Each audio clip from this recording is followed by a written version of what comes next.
ಕಾಂಗ್ರೆಸ್ ಮುಸ್ಲಿಮರನ್ನ ಗುಲಾಮರಂತೆ ಕಾಣ್ತಾ ಇದೆ. ಬಿಜೆಪಿ ತೋರಿಸಿದ್ರೆ ಸಾಕು ವೋಟ್ ಹಾಕ್ತಾರೆ ಅಂತಿದೆ ಅಂತ ಕಾಂಗ್ರೆಸ್ನ ವಿರುದ್ಧ ಛಲವಾದಿ ನಾರಾಯಣಸ್ವಾಮಿ ಅವರು ಕಿಡಿಕಾರಿದ್ದಾರೆ.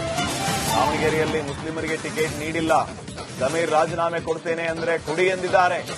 ನಾವು ಮುಸ್ಲಿಂ ವಿರೋಧಿಗಳಲ್ಲ ಅಂತ ಛಲವಾದಿ ನಾರಾಯಣಸ್ವಾಮಿ ಬೆಂಗಳೂರಿನಲ್ಲಿ ಹೇಳಿರೋದು. ಪರಿಷತ್ನ ವಿಪಕ್ಷ ನಾಯಕ ಛಲವಾದಿ ನಾರಾಯಣಸ್ವಾಮಿ ಕಾಂಗ್ರೆಸ್ನ ವಿರುದ್ಧ ಆಕ್ರೋಶವನ್ನ ವ್ಯಕ್ತಪಡಿಸಿದ್ದಾರೆ.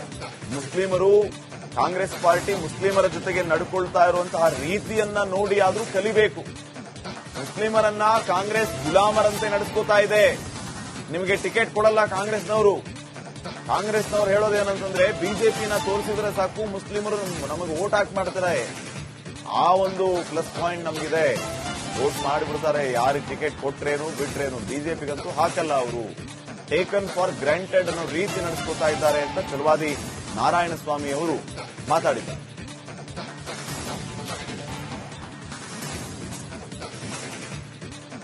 ಮಾನ್ಯ ಜಮೀರ್ ಅಹಮದ್ ಅವರು ದಾವಣಗೆರೆಯಲ್ಲಿ ಮುಸಲ್ಮಾನ್ ಬಂಧುಗಳಿಗೆ ಟಿಕೆಟ್ ಕೊಡಬೇಕು, ಇಲ್ಲ ಅಂತಂದ್ರೆ ನಾನು ರಾಜೀನಾಮೆ ಕೊಡ್ತೇನೆ ಅಂತ ಹೇಳಿ ಬೆದರಿಕೆಯನ್ನ ಒಡ್ಡಿದ್ದಾರೆ. ಇದಕ್ಕೆ ಕಾಂಗ್ರೆಸ್ ಸೊಪ್ಪು ಹಾಕಿಲ್ಲ.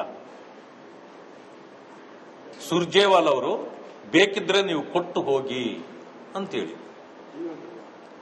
ನಾನು ಹೇಳ್ತಕ್ಕಂಥದ್ದು ಒಂದು ವಿಷಯ, ಹಿಂದೆ ಕಾಂಗ್ರೆಸ್ನಲ್ಲಿ ಎಲ್ಲಾ ಜಿಲ್ಲೆಗಳ ಹೆಡ್ ಕ್ವಾರ್ಟರ್ ಮುಸಲ್ಮಾನ್ ಬಂಧುಗಳಿಗೆ ಟಿಕೆಟ್ ಕೊಡ್ತಾ ಇದ್ರು. ಎಲ್ಲಾ ಜಿಲ್ಲೆಗಳು, ಮಂಡ್ಯ ಮೋಸ್ಟ್ಲಿ ಒಂದು ಬಿಟ್ಟು. ಆದ್ರೆ ಈಗ ಎಲ್ಲಾ ಕಡೆಯಲ್ಲೂ ಅವ್ರಿಗೆ ಕಾಂಗ್ರೆಸ್ ಕೊಡ್ತಾ ಬಂದಿದೆ. ದಾವಣಗೆರೆ ಯಾವಾಗಲೂ ಮುಸ್ಲಿಮರಿಗೆ ಕೊಡ್ತಾ ಇದ್ರು. ಹೆಚ್ಚು ಜನಸಂಖ್ಯೆ ಕೂಡ ಇದೆ. ಕಾಂಗ್ರೆಸ್ಗೆ ಏನಾಗಿದೆ ಅಂದ್ರೆ, ಮುಸಲ್ಮಾನರು ನಮ್ಮ ಗುಲಾಮರು, ಅವರಿಗೆ ಟಿಕೆಟ್ ಕೊಡದೇ ಇದ್ರು ಬಿಜೆಪಿಯನ್ನು ತೋರಿಸಿದ್ರೆ ಸಾಕು, ಬಾಲ ಮುದ್ರಕೊಂಡು ಬಂದು ನಮಗೆ ವೋಟ್ ಹಾಕ್ತಾರೆ ಅಂತಕ್ಕಂಥ ಒಂದು ಪ್ರವೃತ್ತಿಯನ್ನ ಕಾಂಗ್ರೆಸ್ ಬೆಳೆಸ್ಕೊಂಡಿದೆ. ಆ ಕಾರಣಕ್ಕೆ ಅವ್ರಿಗೆ ಟಿಕೆಟ್ ಕೊಡದೇ ಇದ್ರು ನಡೀತದೆ.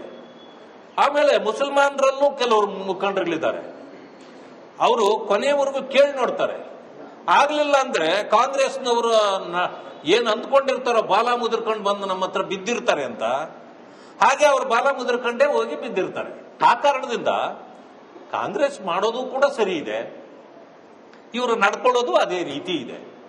ಅದಕ್ಕೆ ಅವರು ಯೋಚನೆ ಮಾಡಬೇಕು. ಭಾರತೀಯ ಜನತಾ ಪಕ್ಷದ ಬಗ್ಗೆ ಅವ್ರಿಗೆ ಬೇಸರ ಇರಬಹುದು. ನಾವು ಮುಸಲ್ಮಾನರ ವಿರೋಧಿಗಳಲ್ಲ. ಕಾಂಗ್ರೆಸ್ ಅವರ ತಲೆಗೆ ಬಿಟ್ಟಿರ್ತಕ್ಕಂಥ ಹುಳುಗಳು ಇನ್ನೂ ಸತ್ತಿಲ್ಲ. ಅವು ಬದುಕಿರೋ ಕಾರಣ ಅವ್ರು ಏನ್ ಮಾಡ್ತಾರೆ, ಆ ಹುಳ ಏನ್ ಕೆಲಸ ಮಾಡ್ತದೋ ಅವ್ರ ತಲೆಯಲ್ಲಿ ಅದನ್ನು ತಿಳ್ಕೊಂಡು ನಾವು ವಿರೋಧಿಗಳು ಅಂದ್ಕೊಂಡಿದ್ದಾರೆ. ಅದೇ ನಾನು ಹೇಳೋದು, ಅವರು ನಮಗೆ ವೋಟ್ ಹಾಕೋದು ಬೇಕಿಲ್ಲ. ನಾನು ವೋಟ್ ಹಾಕಿ ಅಂತ ನಾನು ಯಾವತ್ತು ಕೇಳಲ್ಲ. ವೋಟ್ ಹಾಕುವಂಥದ್ದು ಅವರ ಮನಸ್ಥಿತಿ, ಅವರಿಗೆ ಬಿಟ್ಟ ವಿಷಯ. ಬಗ್ಗೆ ಇನ್ನಷ್ಟು ಮಾಹಿತಿಯನ್ನ ನೀಡ್ತಾರೆ ಪ್ರತಿನಿಧಿ ಹನುಮಂತ. ಈಗ ನೇರ ಸಂಪರ್ಕದಲ್ಲಿ ಜಾಯ್ನ್ ಆಗಿದ್ದಾರೆ. ಹನುಮಂತ, ಬಹುಶಃ ದಾವಣಗೆರೆ ದಕ್ಷಿಣ ಕ್ಷೇತ್ರದ ಟಿಕೆಟ್ ಫೈನಲ್ ಆಗುವ ಹಂತವನ್ನ ನಾವು ನಿರೀಕ್ಷೆ ಮಾಡಬಹುದಾ ಇವತ್ತು ಸಂಜೆ ತನಕ? ಜಮೀರ್ ಅಹಮದ್ ರಾಜೀನಾಮೆ ಅಸ್ತ್ರವನ್ನ ಬಳಸಿದ್ರು, ರಾಜೀನಾಮೆ ಕೊಡೋಂಗಿದ್ರೆ ಕೊಟ್ಟು ಹೋಗ್ರಿ ಅಂತ ಹೇಳ್ಬಿಟ್ರು ಮುಖದ ಮೇಲೆ. ಇದು ಒಂದು ರೀತಿ ದೊಡ್ಡ ಹಿನ್ನಡೆ ಜಮೀರ್ ಅಹಮದ್ಗೆ. ಅಂತಿಮವಾಗಿ ಏನ್ ನಿರ್ಧಾರ ತಗೋತಾರೆ ಅನ್ನುವಂಥದ್ದು ಮುಖ್ಯ. ಈಗ ಯಾರಿಗೆ ಟಿಕೆಟ್ ಆಗಬಹುದು ದಾವಣಗೆರೆ ದಕ್ಷಿಣದಲ್ಲಿ, ಏನ್ ನಡೀತಾ ಇದೆ ಕಾಂಗ್ರೆಸ್ ಅಲ್ಲಿ?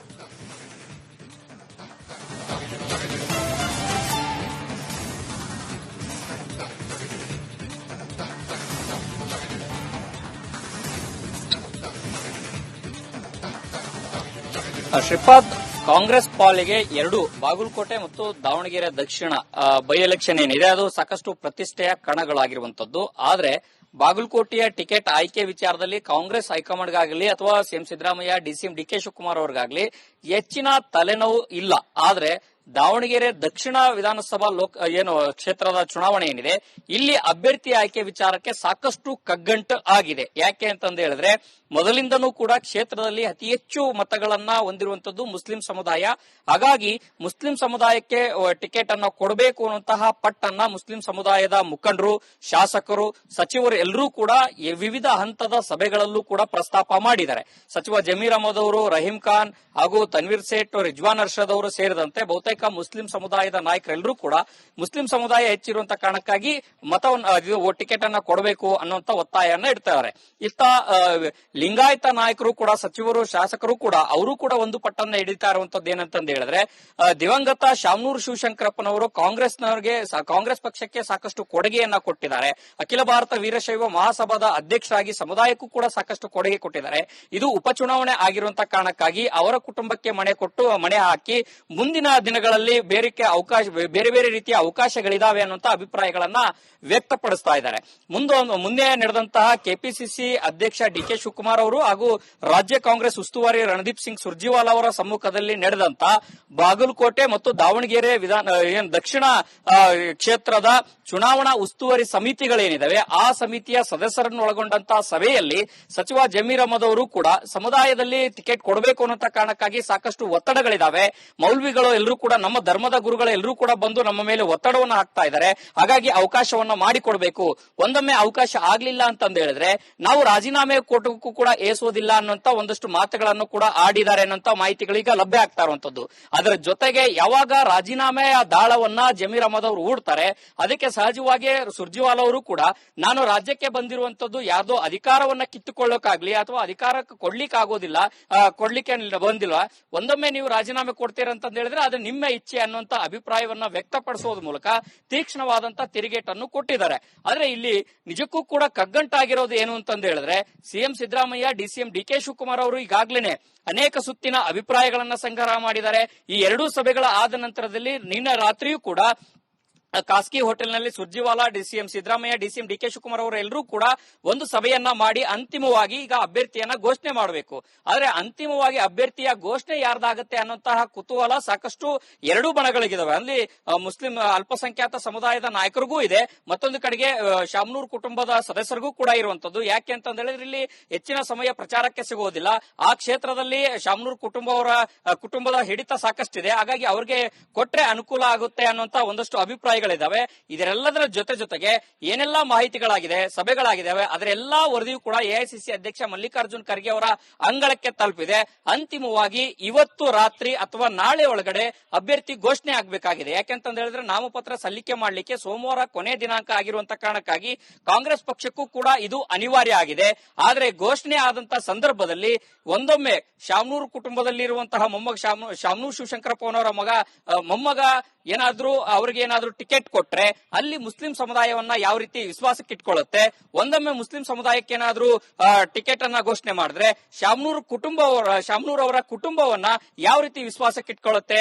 ಇದರೆಲ್ಲದರ ಜೊತೆಗೆ ಈ ಚುನಾವಣೆಯ ಬಿಜೆಪಿ ಕೂಡ ಒಂದಷ್ಟು ಪ್ರತಿಷ್ಠೆಯಾಗಿ ತೆಗೆದುಕೊಂಡು ಈಗಾಗಲೇ ಬಿಜೆಪಿಯಿಂದ ಒಂದು ದಾಳವನ್ನು ಹೊರಡಿಸ್ತಾ ಇರುವಂತದ್ದು ಏನಂತ ಹೇಳಿದ್ರೆ, ಮೊದಲಿಂದನೂ ಕೂಡ ಮುಸ್ಲಿಮರನ್ನ ಕಂಡು ತೋರಿಸಿ ಬಿಜೆಪಿಯನ್ನ ತೋರಿಸಿ ವೋಟ್ ಹಾಕಿಸ್ಕೊಳ್ತಾ ಇದ್ದಾರೆ ಅನ್ನುವಂತ ಆರೋಪವನ್ನು ಕೂಡ ಚಲವಾದಿ ನಾರಾಯಣಸ್ವಾಮಿ ಅವರು ಮಾಡ್ತಾ ಇರುವಂತ ಕಾರಣಕ್ಕಾಗಿ ಇದು ಚುನಾವಣೆಯಲ್ಲಿ ಸಹಜವಾಗಿ ಒಂದಷ್ಟು ಗೊಂದಲಕ್ಕೂ ಕೂಡ ಕಾರಣವಾಗಬಹುದು.